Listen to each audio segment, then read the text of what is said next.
Bine ați venit, dragilor din Zodia Pești, oriunde v-ați afla. Sunt încântată din nou să fim împreună la o nouă lectură pentru perioada 9 până pe 15 februarie. Așa că, dragilor, toți cei care aveți nu doar soarele, ci și luna, Venus sau poate ascendentul în Zodia Pești, această lectură este de asemenea și pentru voi. Desigur, vreau să mulțumesc încă de la început tuturor celor care sunteți deja aici, care mă susțineți și desigur apreciez enorm de mult fiecare gest de apreciere, fiecare comentariu de susținere și fiecare gând bun din partea voastră.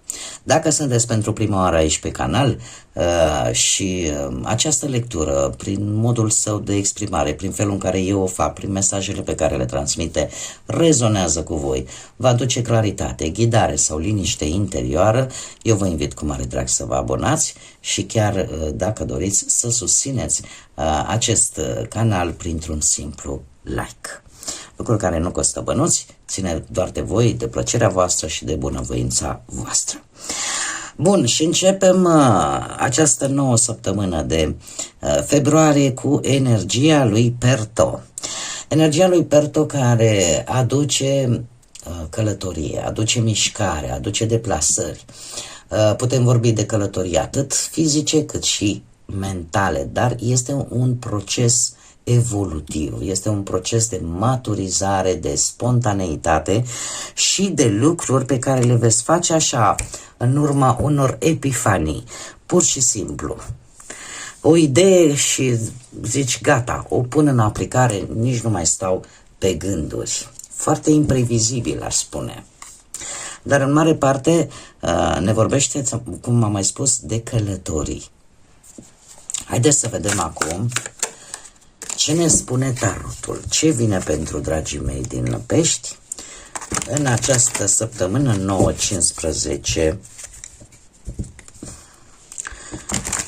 februarie.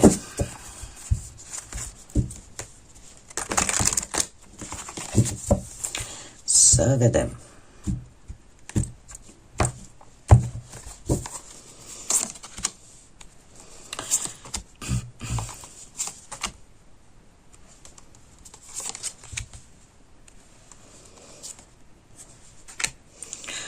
Da.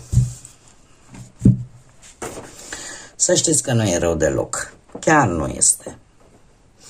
Haideți să vedem. Cavalerul de monede pe situația actuală îmi vorbește de, mai ales cei care aveți un ascendent, poate aveți soarele în Pești și un ascendent în zodii de pământ, Taur, Fecioară sau Capricorn. În cazul acesta, aș spune că sunteți mult mai responsabili, aveți mai multă răbdare, în general căutați siguranța celor dragi vouă, sunteți mult mai perfecționiști și chiar dacă vă aflați poate într-o situație care cere multă responsabilitate sau care cere un anumit perfecționism, voi le veți face așa cum trebuie. De asemenea, putem vorbi de o situație în care poate o altă energie care are legătură cu zodiile de pământ, Taur, Fecioară sau Capricorn, să se țină de un anumit compromis sau să se țină de un cuvânt dat. Cum de aminte și voi, probabil, încercați să faceți acest lucru, să vă țineți de de o anumită promisiune. De asemenea, trebuie să scot un pic în evidență ideea asta de a nu fi fixiști, de a nu face lucrurile doar într-un anumit fel sau o altă persoană oarecum să vă oblige să faceți lucrurile decât așa. Și asta să vă deranjeze un pic. Ce încercați voi sau ce ar fi defavorabil pentru voi în această săptămână? Probabil că cu puțin timp în urmă ați avut parte de o dezamăgire destul de profundă, indiferent de ce aspect al vieții vorbim, fie el profesional sau legat de bani sau legat de dragoste, indiferent despre ce vorbim, ceva aici v-a dezamăgit.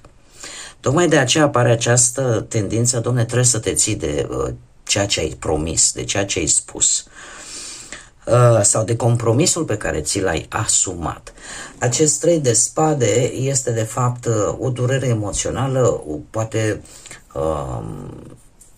sunt anumite, poate ați primit un refuz cu ceva timp în urmă sau vi s-au spus niște cuvinte care au durut și care v-au măcinat.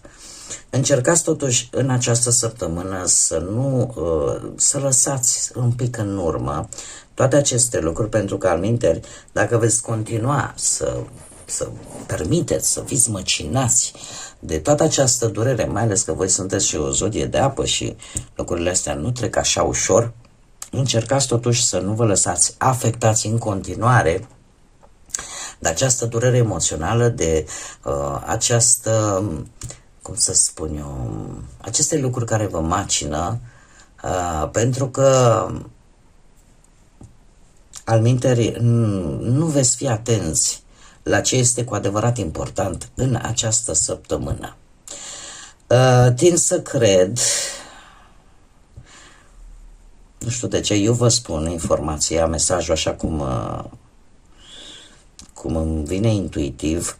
E posibil să existe cineva în jurul vostru care să aibă posibil legătură cu zodiile de pământ, Taur, Fecioară sau Capricorn, care la rândul său nu i-a convenit ceva, lucrurile nu s-au făcut ca această persoană și care e posibil să în această săptămână cum să zic eu, să vă cam piseze așa un pic.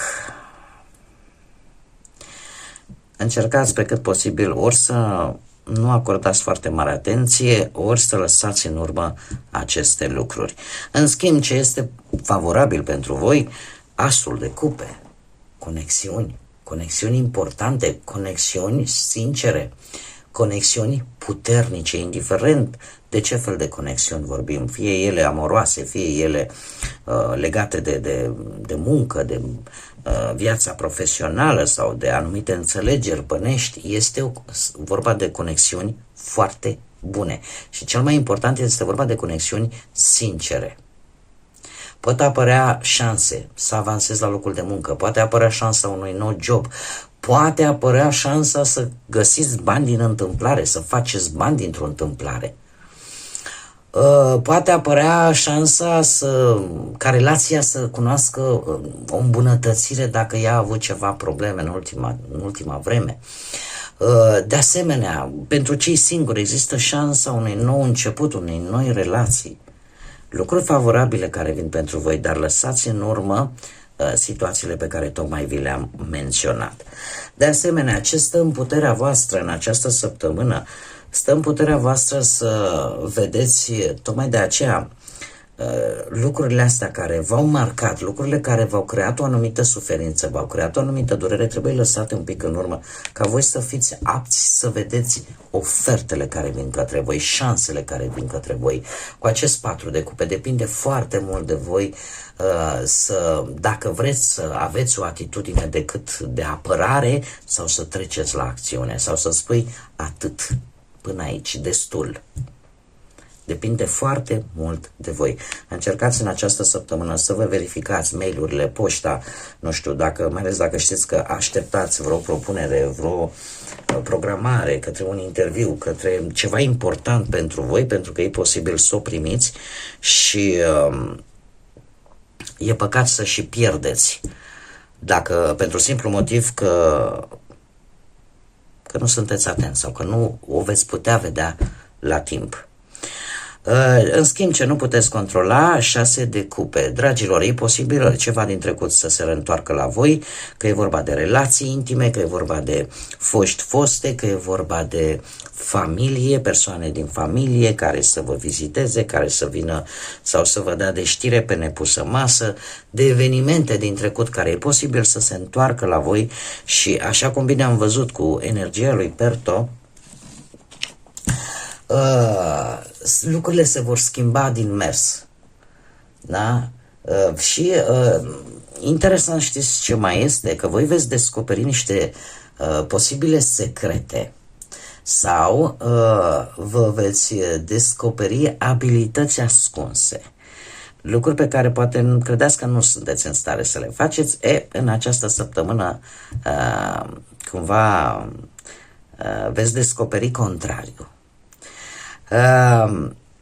Ceva care vine involuntar de ce vreți voi sau nu, ceva din trecutul îndepărtat, schimbă un pic datele problemei și vă vor aduce, așa cum bine am spus, cumva acele, cum să zic eu, noi proiecte, ceva care vine neașteptat. Posibil să găsiți lucruri pierdute, dar într-o modalitate, cum să spun eu, un pic ciudată, care de multe ori poate nici voi nu vă explicați. Așa cum bine am văzut și cu asul de cupe.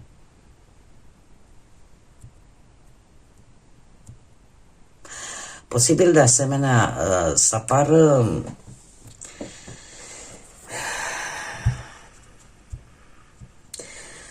apară o motivație venită din trecutul îndepărtat și care pe voi să vă influențeze foarte mult și să vă schimbe, nu știu, să vă schimbe ceva important în viața voastră, că vă schimbă la, nu știu, 180 de grade, modul în care vedeți anumite situații, modul în care vedeți anumite persoane, dar este ceva care vine așa, brusc și care aduce descoperiri. Aduce descoperiri importante.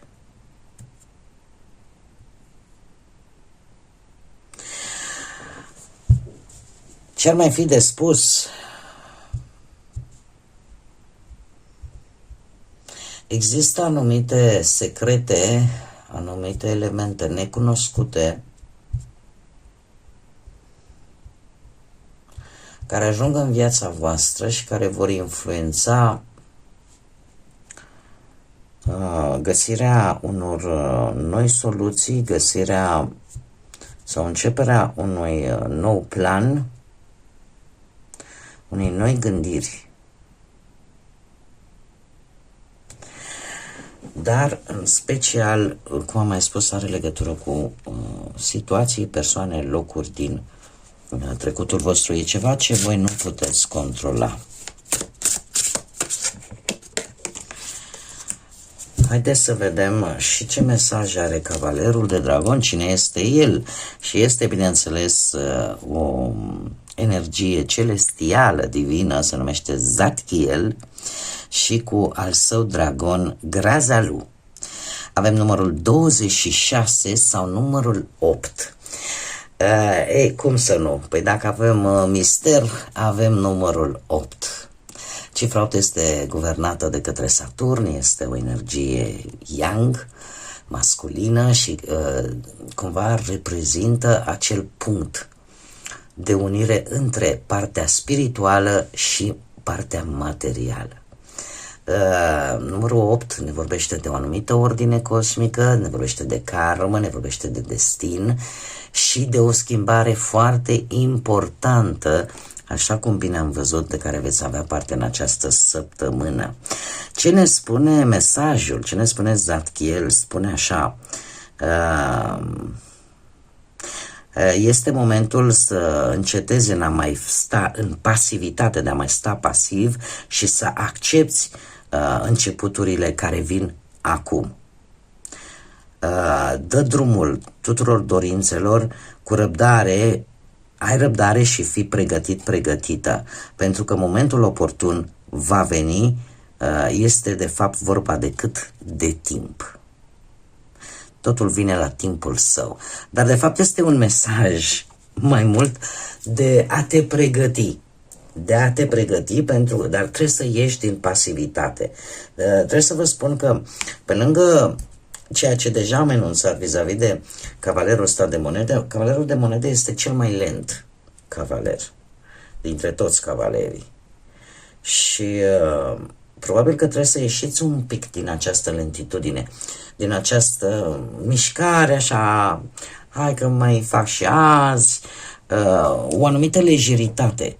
Ce se va întâmpla în această săptămână, dar o lejeritate care vă face să bateți pasul pe loc în urma acestei decepții.